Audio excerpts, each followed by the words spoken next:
Namaste, my friends, and welcome to my YouTube channel. My name is Victor, and I help people navigate through their awakening process. And today, I'm going to discuss the emotional upheaval cycle of your spiritual awakening and how to release, how to let go, and unburden yourself from the emotional storms that might be arising from within.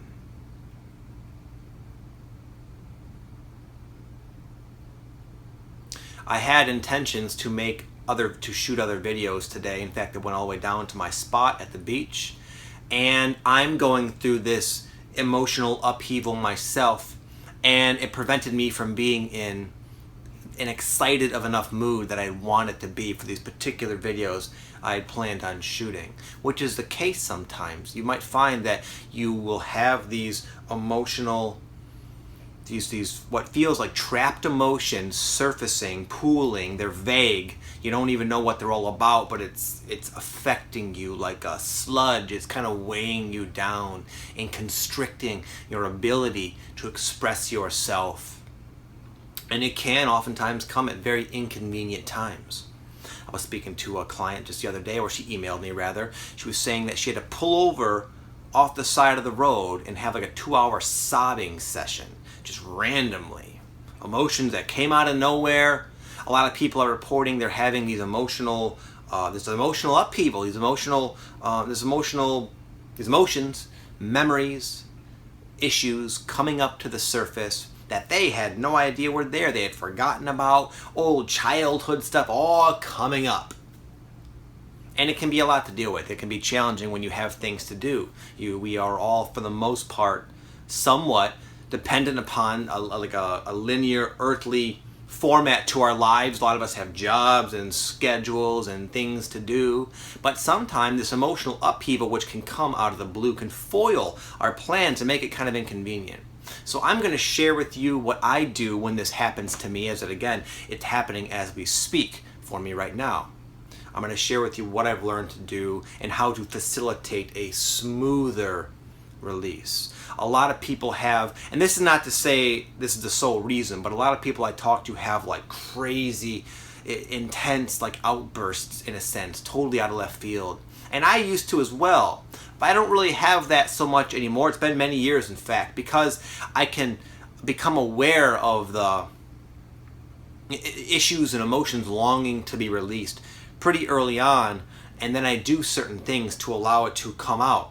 But if I was not aware of that, and I kind of or also tried to suppress what I felt coming up and just went about my day like a gasket bound to burst, and that's when it can be really a real mess. So anyways, if you're experiencing this emotional upheaval, this video is going to share with you what you can do to facilitate a smoother release. Number one is I try to be present, accepting. There's a third. I wrote it down. Well, not really a third. I like to be present, have a state of allowance or acceptance, not resist or stuff the emotions, and just be the witness. Say, yes, emotional energy is present. I can feel it. I can feel the emotions themselves. I can feel the pressure they press upon what feels like they're trying to burst out of my skin. I can feel that. It's uncomfortable. They're uncomfortable emotions, and they're trapped at the surface of my body, and it's making it tough to get around. I accept. Okay, fine. That's the case. It is what it is. I'll watch them. I'll keep an eye on them. I won't identify with them as best I can, though you can sometimes initially get lost in the emotions and find that they're infecting or affecting the way you go through life, and decisions you're making might be temporarily reflected, but influenced rather by those emotions. But for the most part, I try to stay present. I meditate. I watch them. I allow them. I do not try to ignore them. I do not try to suppress them or distract myself. I just allow them to be there. not judge myself as an emotionally neurotic person or a bad person or whatever the emotions are kind of trying to say. Maybe I'm feeling doubtful or insecure or afraid or panicked or paranoid, whatever. I don't judge myself based on those old emotions that are just trying to be released. Secondly, I get my energy moving. What I did today, again, my whole day was kind of thrown off by this. I had plans to go to the beach and shoot some videos. Just yesterday, I was so pumped up about these 2 new videos I'm going to be putting out very soon. But this morning, I just could not capture that excitement. These emotions were just here, like, okay. And I tried a few times, like, okay, I'm not going to force it. It ain't going to happen today. So I kind of accepted, okay, this is the situation you're dealing with. I was hoping this wasn't the case. Maybe it was a fleeting mood, but no, it is, in fact, what's going down. So let's act accordingly, Victor. So what did I do? I came on back home, and I went to the gym, and I did some heavy deadlifts. Just raw strength training. That's what works for me. Heavy deadlifts, weightlifting, that gets my energy flowing and moving, and it tends to allow those emotions to kind of run their course. And it just kind of like opens up the floodgates and allows them to kind of come up and out as they're longing to do anyways. You don't have to do deadlifts, you do something else. Do something physical, something that gets your body moving. Maybe it's going to a Reiki treatment. Maybe it's doing some yoga. Maybe it's just going for a nice brisk walk or a run or a sprint or a swim or whatever. So it works for me anyway. Number 3 is go ahead and use whatever techniques or methods or practices that you are personally attracted to. Sometimes we feel drawn to things. Like there was a time when I was very ripe for a lot of emotional release, and I woke up that day and I just had the strong knowing that I should get a past life regression. I never had a past life regression. I knew a little bit about them, but it's not something I ever really thought about in detail for myself. And I just had this thought, like, you should do that.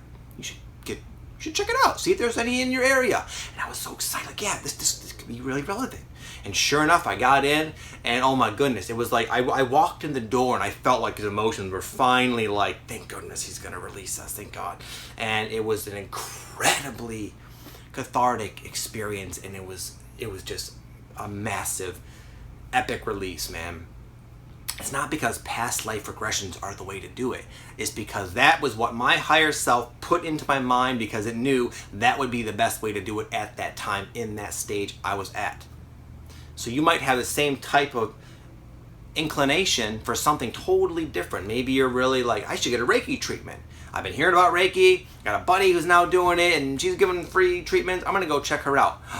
That might be your thing. Or maybe it's hypnosis. Maybe it's, I don't know. There's so many different energy healing modalities now. So sometimes, not always, but sometimes you might feel just, again, that natural inspiration to do something like that. In which case, I recommend you follow it. There's a reason why that idea has been planted in your mind.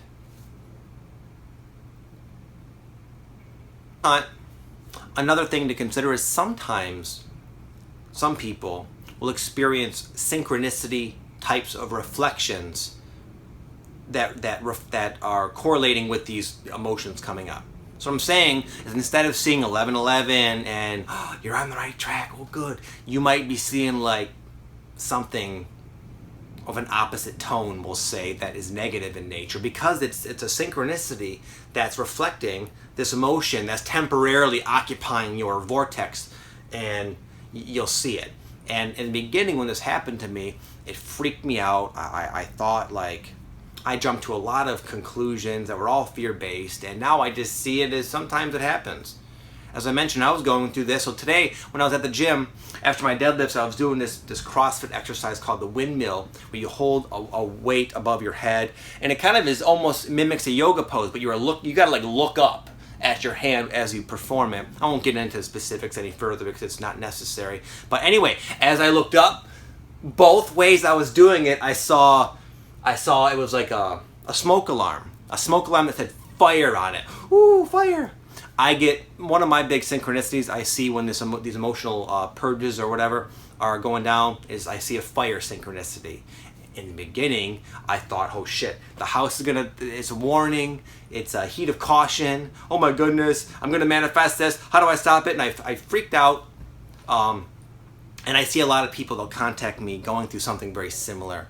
But I've learned it's just, it's really, it has no inherent substance. It's a reflection of emotions that you're finally dealing with and letting go. So there's really no need to worry. It's like, oh, I don't like the fire synchronicity is good because it's all coming out right now, but you're just aware, you're awake. Kind of like if you're getting surgery done, but you're awake. You know what they're doing is good, but as you watch it, it's like, oh my goodness, they're tearing open my insides, there's my stomach, oh my goodness, you know. But afterwards, what's the effect? They cure you, they fix you. That's kind of what's happening, but you're awake through your spiritual surgery, in a sense. So that is all, my friends. I hope this video helped you, help bring maybe some clarity and comfort to this type of experience you might be going through. Maybe not. Maybe you're feeling good and this video is not relevant, in which case, awesome. Good job with that as well. But some people are going through this, and I hope this can help you in some way. And just to trust the process and let go and allow these things to happen. That's the best thing you could do. The mindset of acceptance will basically take the edge off of any perceived stress in relation to life or the awakening. Acceptance. Namaste, my good friends. It's been nice talking to you. Have an amazing day. I'll speak to you soon. Peace.